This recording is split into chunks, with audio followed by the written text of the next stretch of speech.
अस्सलाम वालेकुम, मेरा नाम है फहद तो तुसां दे पे मेरा यूट्यूब चैनल फहद बलोच। उम्मीद है कि सारे बिरा खैरियत नाल होसन, ठीक ठाक होसन। अल्हम्दुलिल्लाह मैं भी सारे बिरावां दे नाल ठीक हाँ। तो अज दा अपना व्लॉग है जेड़ा अज ट्रैवल है, मतलब सफ़र है। सफ़र इस तरीके दा है कि असां शादी ते जावणे। तो सब नू पहले तुसां मेरे यूट्यूब चैनल को सब्सक्राइब कर गिन सो ते बैल आइकन ते ऑल करे सो, ताकि मैं जिहड़ियां मज़ीद अच्छी वीडियो आप तो बड़े दा तो तुहाडे ने तादा नोटिफिकेशन पहुंच वने।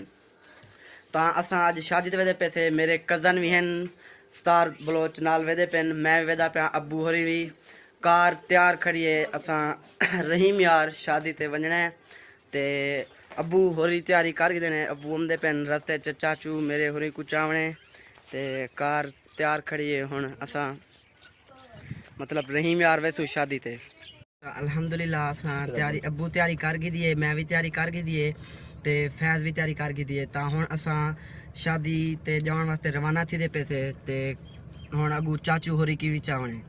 तो हुण असां सुके पंप ते पहुंच गए थे। ते अब्बू होरी चाचू होरी नाल खड़े हैं, क्योंकि चाचू होरी जहर पीर नू आए हैं ते पंप ते सारी इंतजार खड़े हैं। तो हुण चाचू होरी कुछ अगा रवाना थी दे थे ते शादी ते, क्योंकि जल्दी पुजने अज टाइम मतलब ज़्यादा थी गए, रवाना देर नाल थे।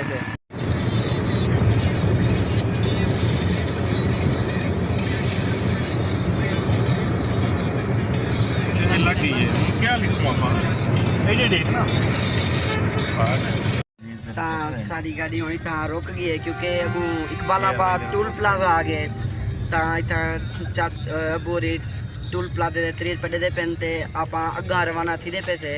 ते जल्दी उतना शादी ते पुज वैसूँ, ते मैं तो उतों का माहौल इंजॉय करे था।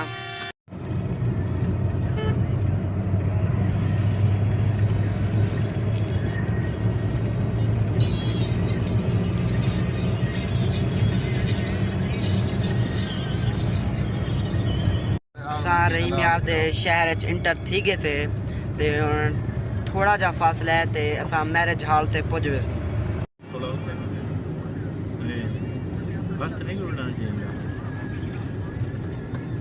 अच्छा तू समझ यार मोहम्मद भाई। अस्सलाम वालेकुम सी। हाँ सी केड़ी जगह को मोड़ने थी आर भाई की जड़ी रोड में दी उन्हें है होने वाली है कहना पानपुर आधे दिन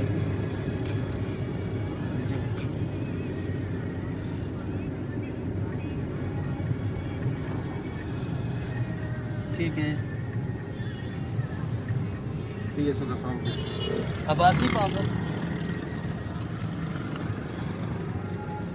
हाँ अब्बासी पंप कितना है? ये अब्बासी पंप है जी।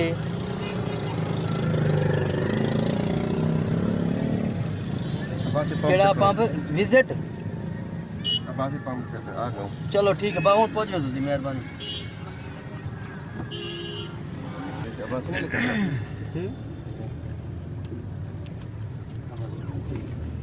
बस अल्हम्दुलिल्लाह सफ़र बा खैर रह गए, असां मंजिल ते पहुंच गए थे। तो आओ सार असां अंदर वेदे पे थे, कार पार्क करे दे पेन। ते ये जड़ा मैरिज हॉल है, मैं ते मेरा कज़न अंदर मॉल हॉल दे विच खड़े थे। माशाल्लाह बहुत खूबसूरत हाल है। ते मैं तो इन्हें दी डेकोरेशन है वो भी दिख रहा। माशाल्लाह बहुत खूबसूरत जगह है। इतना दुल्हन बस है, इतना दूल्हा ते दुल्हन बस है, उनके नाल भी कुर्सियां उत्थे जगह है। ते माशाल्लाह बहुत खूबसूरत हाल है मैरिज हॉल। अबू होरी बैठे थे ते असीं हुण बस बाकी मेहमान हाली क्या नहीं है, कुछ मिनटा तक मतलब थोड़ी देर तक वो भी आवे सन ते खाना वगैरह खमसूँ। ते बाकी जो मेहमान हम सन, क्योंकि सारे रिश्तेदार हैं ते उन्हें को भी मिलसूँ।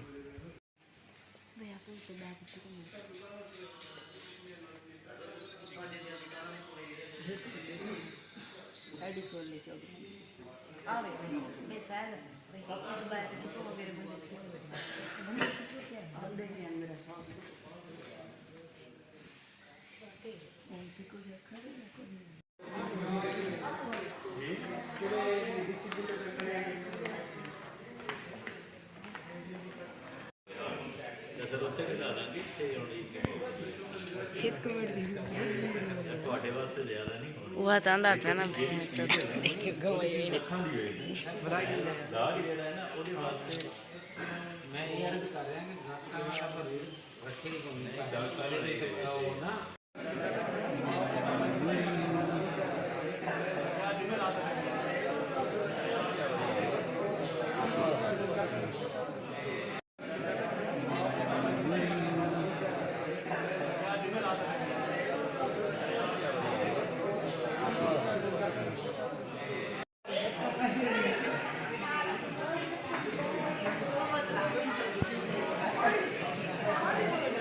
ਅਲਹਮਦੁਲਿਲਾ ਅਸਾਂ ਮੈਰਿਜ ਹਾਲ ਨੂੰ ਖਾਣਾ ਖਾ ਕੇ ਦਿੱਤੇ ਤੇ ਹੁਣ ਵਾਪਸ ਦਾ ਰੁਖ ਕਰੇ ਦੇ ਪਏ ਘਰ ਦੀ ਤਰਫ।